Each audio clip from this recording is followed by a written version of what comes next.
Hello बच्चों, आप सभी का हिसाब मैथमेटिक्स में स्वागत है। बच्चों, आज हम क्लास 10th का chapter 3 pair of real equation into variables में कॉन्सेप्ट हमारा होता है क्रॉस मल्टीप्लिकेशन मेथड, वज्र गुणन विधि। ये वज्र गुणन विधि या क्रॉस मल्टीप्लिकेशन मेथड क्या होता है, किन्हीं दो इक्वेशन को सॉल्व करने के लिए ये हमारा कॉन्सेप्ट यूज होता है।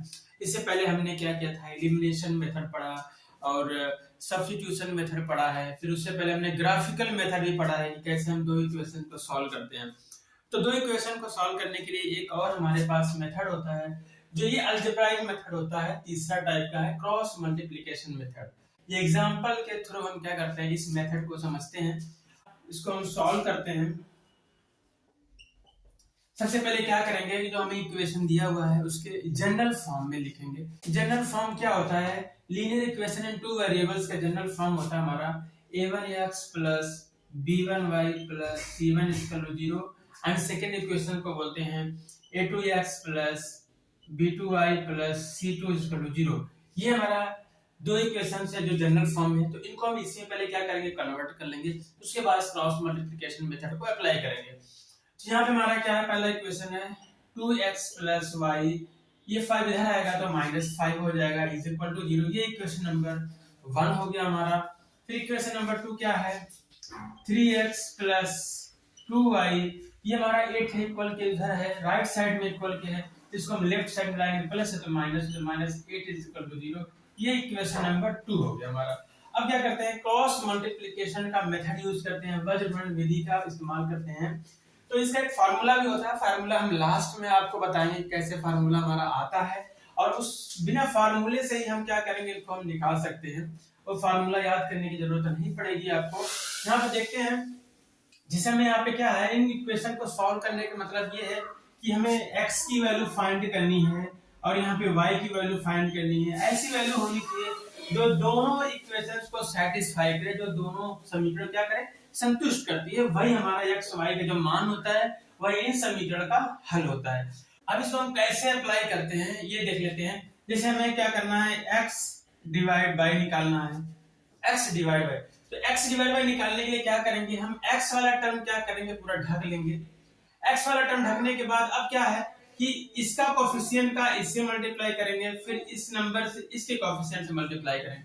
यहाँ पे y का कोफिशिएंट कितना है, 1 है, तो 1 हो गया इनटू, अब क्या है, क्रॉस मल्टीप्लाई हो रही है, फिर ये -8 इंटू -8, माइनस नंबर को ब्रैकेट में कर लेंगे। ये क्रॉस मल्टीप्लिकेशन हो गया, एक बार क्रॉस मल्टीप्लाई हो गया है, एक वज्र गुणन हो चुका है, 1 इंटू -8। फिर उसके बाद अब क्या करेंगे, एक माइनस लगाएंगे बीच में। फिर क्या हमारा है, दूसरा नंबर वज्र गुणन क्या होगा, दूसरा मल्टीप्लिकेशन करेंगे। एक बार इसका इससे हो गया, अब इसका इससे करते हैं, ये -5 है, यहाँ पे -5 इंटू, फिर ये +2 है तो +2 हो गया। ये x के नीचे इसी तरह आ जाता है, इज इक्वल टू, अब y अपान में लिखते हैं। y के नीचे लिखने की क्या करेंगे, y वाला टर्म को ढक लेंगे, और y का टर्म ढकने के बाद ये देखना है कि पहले x का टर्म ढका गया तो x के बाद y आ रहा है, ये ऊपर वाला गुणांक, इसके कोएफिशिएंट का यूज करके मल्टीप्लाई किए। हम क्या करेंगे, y का टर्म ढक रहे हैं, तो y के बाद हमारा ये कांस्टेंट टर्म आता है, कांस्टेंट टर्म का इसका इस x वाले से मल्टीप्लाई होगा। यहाँ पे हमारा -5 है तो -5 हो गया इनटू, फिर x का गुणन क्या है 3, तो यहाँ पे 3 हो गया। फिर बीच में क्या लगाएंगे, माइनस लगाते हैं, फिर -8 का 2 हो जाएगा, -8 इंटू 2। माइनस साइन का ध्यान देना है, ठीक है, बीच में एक माइनस आता है। फिर नंबर में जो हमारे पास कोएफिशिएंट में और जो कांस्टेंट टर्म में माइनस नंबर है उनको भी साथ में लेके करना है। इसके बाद हमारा ये x अपान हो गया, y अपान हो गया। अब हमारा जो कांस्टेंट टर्म लग जाएगा 1 अपान के नीचे आएगा। 1 अपान में क्या है कि जो कांस्टेंट टर्म है उसको ढकेंगे कि -5 और -8 वाला टर्म क्या होगा, ढक जाएगा। यहाँ पे इसको ढकने के बाद देखेंगे तो x वाला, अब ये है, पहले हमने जो x अपान किया, x टर्म को ढक लिया, तो x के बाद y का गुणांक से स्टार्ट किए थे, फिर y को टर्म को ढक लिया हमने, तो y के बाद हमारा -5 से स्टार्ट हुआ। इसके बाद फिर इसको ढकेंगे तो कहां जाएगा, ये x वाले टर्म पे आएगा, x कोएफिशिएंट पे आएगा, तो ये -5 ढकने के बाद अब जाएगा x पे, x इंटू 2, क्रॉस मल्टीप्लाई इसको ढकेंगे तो ये हो जाएगा हमारा x इंटू, x का गुणांक 2, y का गुणांक 2, तो 2 गुणे 2 हो जाएगा, 2 गुणे 2, बीच में माइनस का साइन होगा, ये हो गया 2 गुणे 2। फिर यहाँ पे y गुणांक 1, 1 गुणे 3, 1 इंटू 3। इस तरीके से हमारा सब टर्म हो गया। अब क्या करना है, इनको सिंप्लीफाई करना है, मल्टीप्लाई करना है। क्या आ जाएगा, x divide by 1 into minus 1 कितना आ जाएगा, माइनस 1 आ जाएगा। इसके बाद देखते हैं माइनस इंटू माइनस प्लस हो गया, 5 टू 10 हो गया, इज इक्वल टू यहाँ पे y divide by minus 5 into 3 minus 15 हो गया, माइनस इंटू माइनस प्लस हो गया, 8 दूनी 16। माइनस प्लस का ध्यान देना है, 1 अपान 2 टू 4 माइनस 3 1 3 ये आ गया। फिर इसके नीचे क्या आ जाएगा, x अपान 10 में से 8 घटाएंगे 2 आ जाएगा, इज इक्वल टू y अपान 16 में से 15 घटाएंगे 1 आ जाएगा, फिर 1/1 आ जाएगा। बस हो गया हमारा। अब क्या करेंगे, एक बार ये सारे तीनों क्या है, एक दूसरे के इक्वल हैं, तो एक बार इसको इस कांस्टेंट टर्म से इक्वल करेंगे तो x का मान आ जाएगा। फिर यहाँ y अपान 1 को इसके इक्वल करेंगे तो एक बार y का मान आ जाएगा। अब यहाँ पे क्या है, x upon 2 is equal to 1 upon 1 यहाँ इसको क्रॉस मल्टीप्लाई करेंगे, 2 का 1 में होगा तो 2 आएगा, और 1 में x होगा तो x ही आएगा, ये x बराबर 2 हो गया। एक सोल्यूशन हमारा ये हो गया। और y अपान 1 डिवाइड बाई क्या है, 1 अपान 1 है, 1 अपान 1 हो जाएगा, तो यहाँ से y इज इक्वल टू क्या हो गया, 1 आ गया।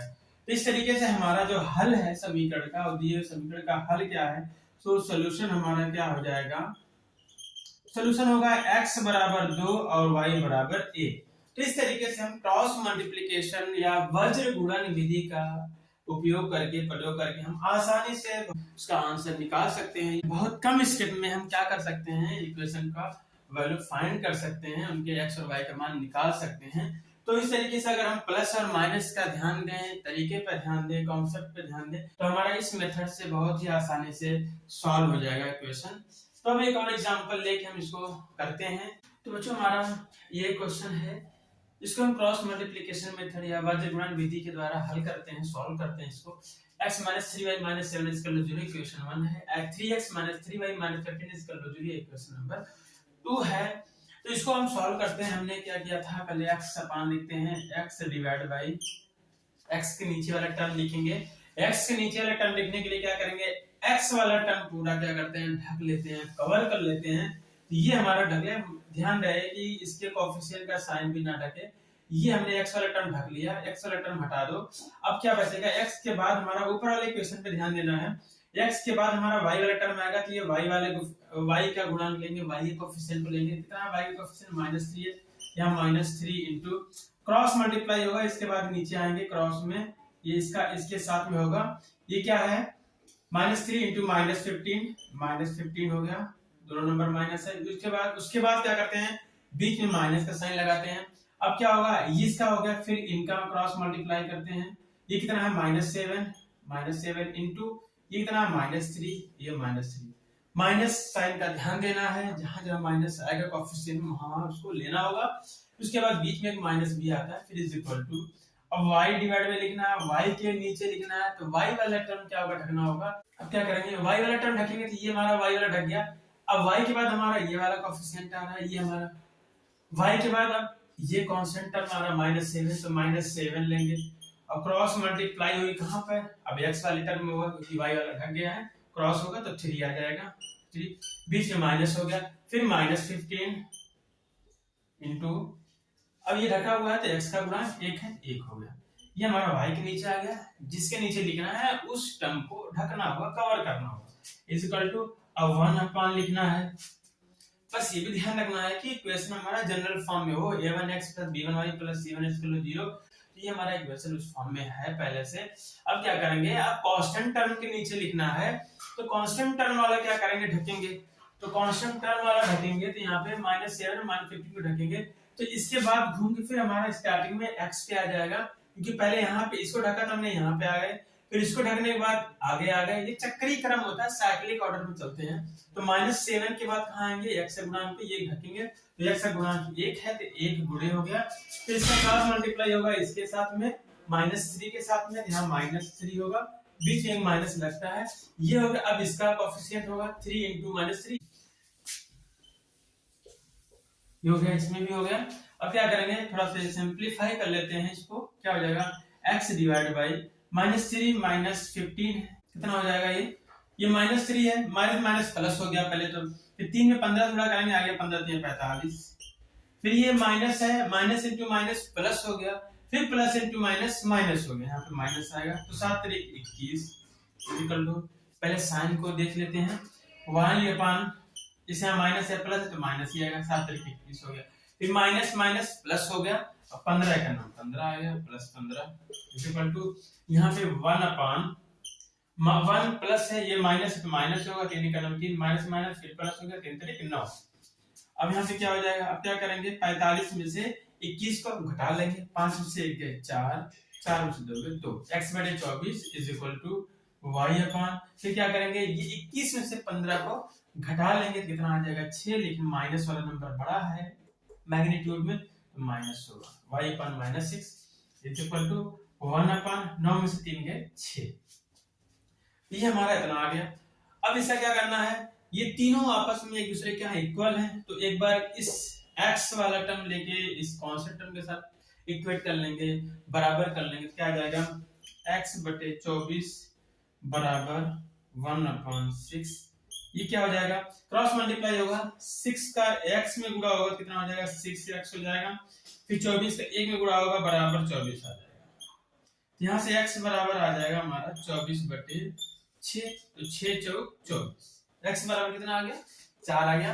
तो इसी तरीके से हम क्या करेंगे, इस वाले टर्म को भी इक्वल कर लेंगे, अब y upon minus 6 equal to 1/6 में क्या हो जाएगा y upon minus 6 is equal to 1/6, ये 1/6 हो गया। अब क्या करेंगे क्रॉस मल्टीप्लाई करेंगे, 6 का y में होगा तो हो जाएगा 6y is equal to minus 6 का 1 में होगा तो -6, हाँ y इज इक्वल टू होगा -6/6, तो 6 से 6 से डिवाइड होगा तो 1 आएगा, लेकिन माइनस भी साइन है तो -1 आ गया। इस तरीके से हमारा सॉल्यूशन, इन इक्वेशंस का सॉल्यूशन क्या होगा x बराबर 4 और y बराबर -1, तो यहाँ पे हमारा कहेंगे इसका हल है, solution is x is equal to 4 and y is equal to -1। तो इस मेथड से हम इस तरीके से सॉल्व कर सकते हैं, बहुत इजी मेथड होता है। तो अब क्या करते हैं, अब एक बार हम फार्मूला कैसे, जैसे हमने ये क्वेश्चन को सॉल्व किया है x के नीचे x वाले टर्म को कवर करके या y वाले टर्म को कवर करके, इसी तरीके से हम फार्मूला भी निकाल सकते हैं। इसका क्या करेंगे, इसके जनरल फॉर्म को फार्मूला लिख लेंगे, जनरल फॉर्म जो इक्वेशन होती है 2 वेरिएबल में जनरल फॉर्म होता है उसको लिख के उसमें हम क्या करेंगे यही फार्मूला अप्लाई कर लेंगे, यही मेथड अप्लाई कर लेंगे तो हमारा फार्मूला आ जाएगा। तो देखते हैं फार्मूला कैसे आता है। तो बच्चों हमारा इस मेथड का फार्मूला क्या होता है वो देख लेते हैं। तो सबसे पहले क्या करते हैं, जो हमारा pair of linear equation in 2 variables का जो जनरल फॉर्म होता है वो लिख लेते हैं। मतलब ये कि दो चर में रैखिक समीकरण युग्म का व्यापक रूप पहले लिख लेते हैं। क्या होता है, पहला इक्वेशन को हम रिप्रेजेंट करते हैं a1x plus b1y plus c1 equal to 0, ये हमारा होता है इक्वेशन नंबर 1। और दूसरा समीकरण कैसे रिप्रेजेंट करते हैं, a2x plus b2y plus c2 equal to 0, ये हमारा होता है समीकरण नंबर 2। तो इससे पहले हमने क्वेश्चन को जैसे ही सॉल्व किया है, जैसे जिस स्टेप में सॉल्व किया है उसी स्टेप में हमारा फार्मूला भी आ जाएगा। हमने क्या किया था कि x डिवाइड बाई x के नीचे का टर्म होता है तो x डिवाइड बाई, अब देख लेते हैं कि यहाँ x वाला टर्म क्या करेंगे, हम ढक लेंगे, और x वाला टर्म ढकेंगे तो इसके बाद का y का कोएफिशिएंट देखते हैं। तो y का गुणा कितना b1 है, तो b1 गुणे का निशान, फिर उसके बाद ये क्रॉस मल्टीप्लाई इसके साथ में होगा क्योंकि ये ढक गया हमारा x वाला टर्म जो है b1 c2, फिर बीच में माइनस साइन आया था, फिर इसके बाद इसका क्या करेंगे, इसके साथ में करेंगे तो ये b2 c1 या c1 into b2 दोनों सही है, ये हो गया इसके नीचे हमारा होगा। अब इज इक्वल टू y के नीचे y वाला टर्म क्या करेंगे, ढकेंगे, इसमें y वाला ढक लिया तो इसके बाद हमारा क्या बचा, ये c1 बचा है। क्या हो जाएगा यहाँ पे, ये c1 ले लेंगे पहले, c1 into a2 c1 a2 minus, अब क्या करें c2 into a1 c2 into a1, ये हो गया y के नीचे का टर्म हो गया, is equal to 1 upon constant term नीचे के लिए क्या करते हैं, हमारा c1 वाला टर्म ढक जाएगा, कवर हो जाएगा, कांस्टेंट टर्म ढक जाएगा। इसके बाद कहां पे आ जाएंगे हम, फिर a1 पे आ जाएंगे, तो a1 और b2 मल्टीप्लाई होगा, क्या होगा a1 into b2 फिर बीच में माइनस, फिर a2 into b1 या b1 into a2, क्या हो जाएगा a2 into b1, बस ये हमारा फार्मूला आ गया। तो क्या हो जाएगा, इसको एक बार हम लिख लेते हैं, और चाहे तो x upon b1 c2 minus d2 c1 is equal to y upon c1 a2 minus c2 a1 is equal to 1 upon a1 b2 minus a2 b1। बस क्या करेंगे, जो हमें इक्वेशन दिया होगा उन इक्वेशन को हम कंपेयर कर लेंगे, तुलना कर लेंगे, तुलना करके a1 b1 c1 का मान हम निकाल सकते हैं। यहाँ पे हमारा इस तरीके से फार्मूले का भी यूज करके आप निकाल सकते हो। यहाँ पे सब पता है, a1 b1 c1 a2 b2 c2, ये हमारे 6 टर्म होते हैं जो इन इक्वेशन में दिया होता है। तो हमारा इस तरीके से हमारा क्वेश्चन सॉल्व हो जाएगा। तो बच्चों हमारा जो ये मेथड था, क्रॉस मल्टीप्लिकेशन मेथड, वज्रगुणन विधि, तो ये हमारा कंप्लीट होता है। इसके बाद का हमारा जो चैप्टर है, चैप्टर 4 है, क्वाड्रेटिक इक्वेशन, द्विघात समीकरण, उसके बारे में पढ़ना है। ओके बच्चों, have a nice day, take care.